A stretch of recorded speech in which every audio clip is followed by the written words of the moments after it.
सभी भक्तजनों को मेरा प्रणाम नमस्कार। सर्वप्रथम इष्ट देवी माँ विंध्यवासिनी की जय जय। भक्तजन, पिछले वीडियो में मैंने प्रधानिकम रहस्यम आपको सुनाया था संस्कृत में। बहुत सारे लोग संस्कृत नहीं समझ पाते और हिंदी समझते हैं, इसलिए माता के प्रधानिकम रहस्यम को मैं हिंदी में सुनाने जा रहा हूँ, जिसे सुनकर पढ़कर सुनकर लोगों का कल्याण हो सके।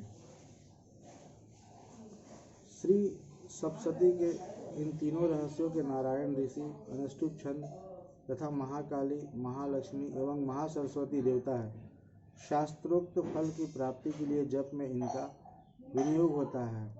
ये रहस्य हमें बताता है कि जगत की श्रेष्ठतम शक्ति आदि शक्ति है और उनसे बढ़कर कोई शक्ति नहीं है। जगत की श्रेष्ठतम शक्ति माता आदि शक्ति है।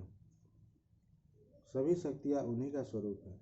राजा बोले, भगवान आपने चंडिका के अवतारों की कथा मुझसे कही।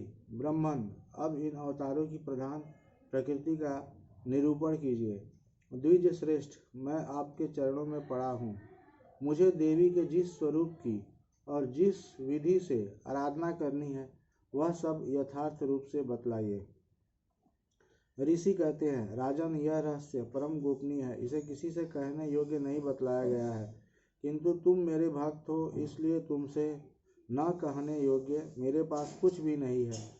त्रिगुणमयी परमेश्वरी महालक्ष्मी ही सबका आदि कारण है।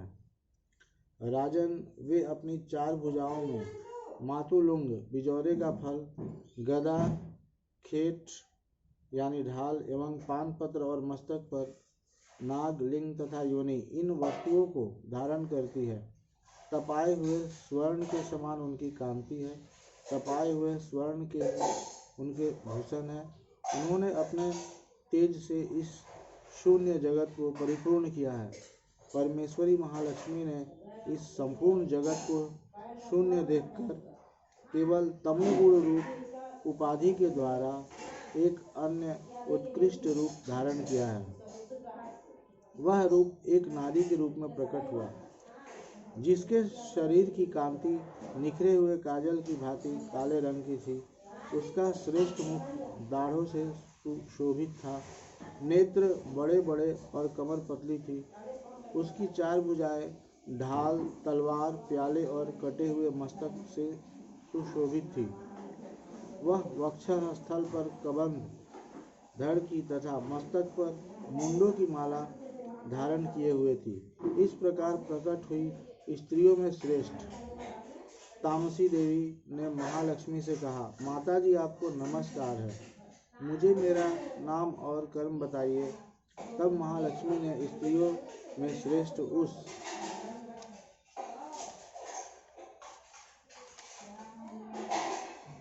तामसी देवी से कहा, मैं तुम्हें नाम प्रदान करती हूँ और तुम्हारे जो जो कर्म है उनको भी बतलाती हूँ। महामाया, महाकाली, महामारी, सुधा, तृषा, निद्रा, तृष्णा, एकवीरा, काल रात्रि तथा दुरत्यया, ये तुम्हारे नाम है, जो कर्मों के द्वारा लोक में चरितार्थ होंगे। इन नामों के द्वारा तुम्हारे कर्मों को जानकर जो उनका पाठ करता है वह सुख भोगता है। राजन, महाकाली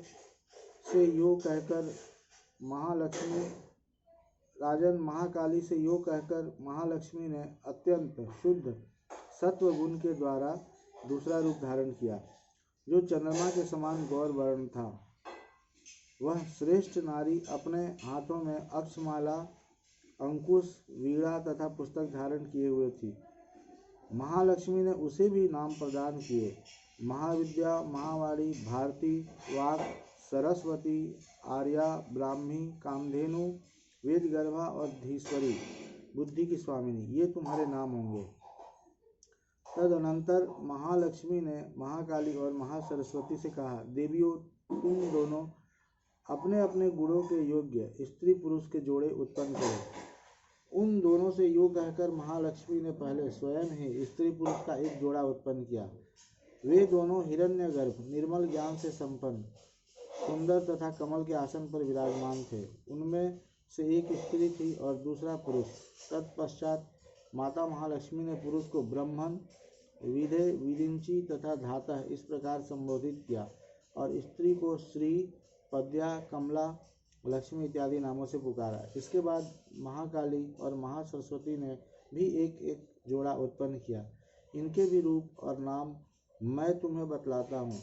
महाकाली ने कंठ में नील चिन्ह से युक्त लाल भुजा, श्वेत शरीर और मस्तक पर चंद्रमा का मुकुट धारण करने वाले पुरुष को तथा गोरे रंग की स्त्री को जन्म दिया। वह पुरुष रुद्र, शंकर, अस्थाणु, कपर्दी और त्रिलोचन के नाम से प्रसिद्ध हुआ तथा स्त्री के त्रयी, विद्या, कामधेनु, भाषा, अक्षरा और स्वरा ये नाम हुए। राजन, महासरस्वती ने गोरे रंग की स्त्री और श्याम रंग के पुरुष को प्रकट किया। उन दोनों के नाम भी मैं तुम्हें बतलाता हूँ।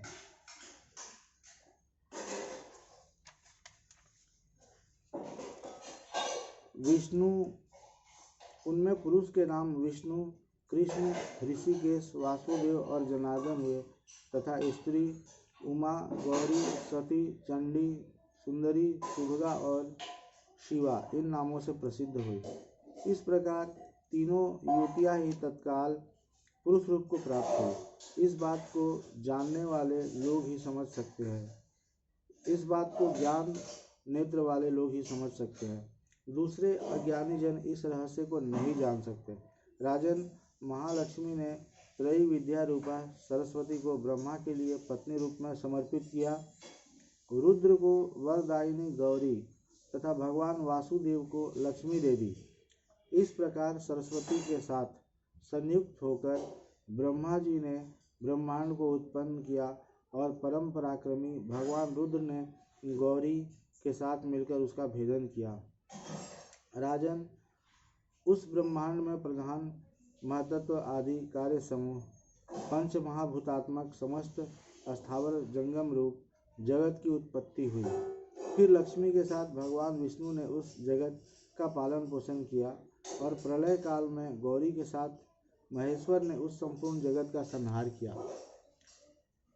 महाराज, महालक्ष्मी ही सर्वसत्वमयी तथा सब सत्वों की अधीश्वरी है।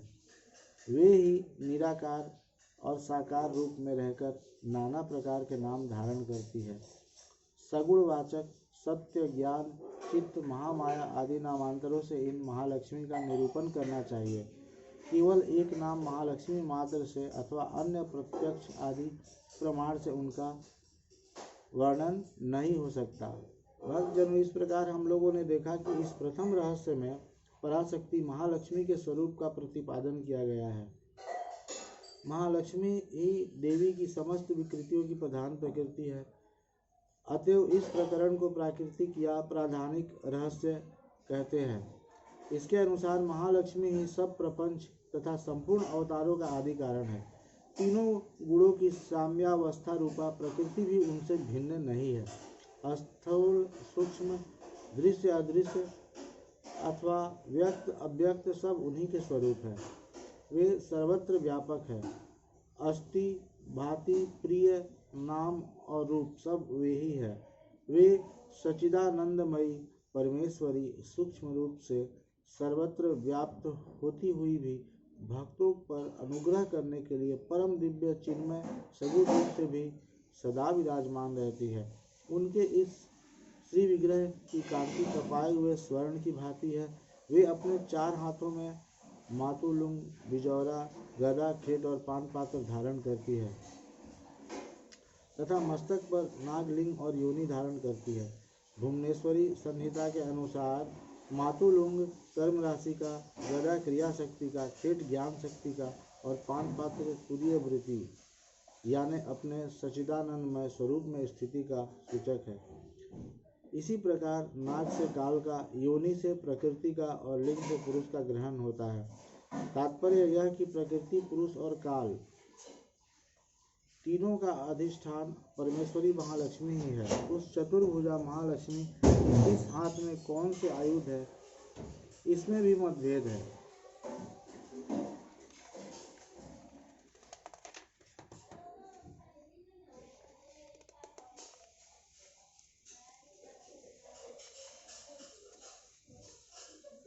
इस प्रकार भक्तजनों, हम लोगों ने माता के प्रधानिकम रहस्यम का पाठ किया और इसे सुना। इसे पढ़ने या सुनने दोनों से ही समस्त प्रकार के कल्याण होते हैं।